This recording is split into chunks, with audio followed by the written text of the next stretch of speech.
नमस्कार मैत्रिणींनो, रिंकू क्रिएशनमध्ये तुमचे सर्वांचे स्वागत आहे। आज तुम्हाला मी गवारीची मसाला कोरडी भाजी दाखवणार आहे। ही भाजी मी टिफिनसाठी करत आहे। चला तर मग आपण आता ही भाजी कशा प्रकारे करते हे मी तुम्हाला दाखवत आहे। आता मी गवारीच्या शेंगा आहे स्वच्छ धुवून कोरड्या करून अगदी बारीक कट करून घेतलेले आहे।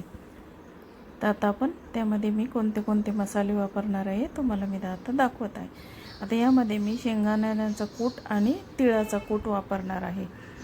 तर आपण याच्यामध्ये थोडासा असा जाडसर शेंगदाणा कूट केलेला आहे आणि तिळाचा बारीक कूट केलेला आहे।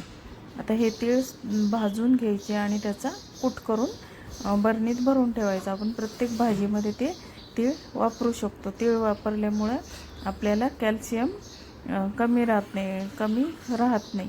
त्यामुळे मुलांना तीळ खायचा कंटाळा येतो। त्यामुळे अशा प्रकारे जर आपण तीळ भाज्यांमध्ये टाकले तर तीळ मुलांच्या पोटामध्ये पण जातात आणि आपल्याला कॅल्शियमची सुद्धा कमी राहत नाही। तर बघा मैत्रिणींनो, आता गॅसवर मी एक कुकर ठेवलेला आहे। आता या कुकरमध्ये अर्धी पळी तेल मी टाकून घेतलेलं आहे आणि आता त्यामध्ये मी जिरे आणि मोहरीची फोडणी करून घेत आहे। आता जिरे मोहरीची फोडणीनंतर त्यामध्ये मी आता काही मसाले वापरणार आहे। आता यामध्ये मी कांदा लसूण मसाला, लाल मिरची पावडर आणि हळद आणि हिंग हे टाकून घेतलं आहे। आता त्यामध्ये थोडा कढीपत्ता टाकून घ्यायचा आणि फोडणीही व्यवस्थित हलवून घ्यायची। आता हे शेंगा मी व्यवस्थित अगदी हलवून घेणार आहे। 2 मिनटं परतून घ्यायच्या आहे या शेंगा आपल्याला। आता हे शेंगा आपल्या परतून होत आलेले आहेत बघा।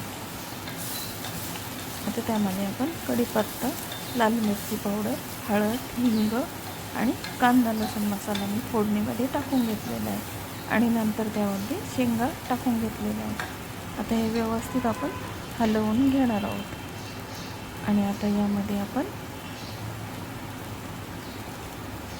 हलवून घेतलं आहे। आता यामध्ये आपण जो कूट तयार केलेला आहे तो कूट टाकून पण व्यवस्थित आपण आता हे हलवून घेणार आहोत। आता आपण त्यामध्ये मीठ टाकून घेऊया।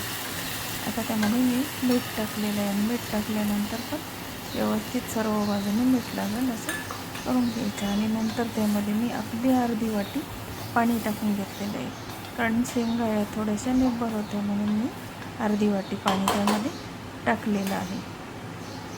आणि आता हे सर्व व्यवस्थित आपण हलवून घेणार आहोत आणि कुकरला झाकण लावून टाकायचं आणि अगदी कुकरमध्ये फक्त वाफ भरली तर आपल्या शेंगा रेडी होतात। शिट्टी होऊ द्यायची नाही, फक्त कुकरमध्ये आपण वाफ भरू द्यायची।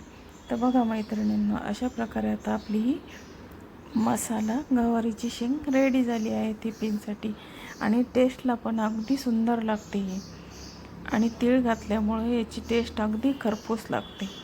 तर बघा मैत्रिणींना, अशा प्रकारे आता आपली ही भाजी मी सर्विंग बाउलमध्ये काढून घेतलेली आहे। तुम्हाला ही रेसिपी कशी वाटली हे मला नक्की कमेंट्स करून सांगा। धन्यवाद।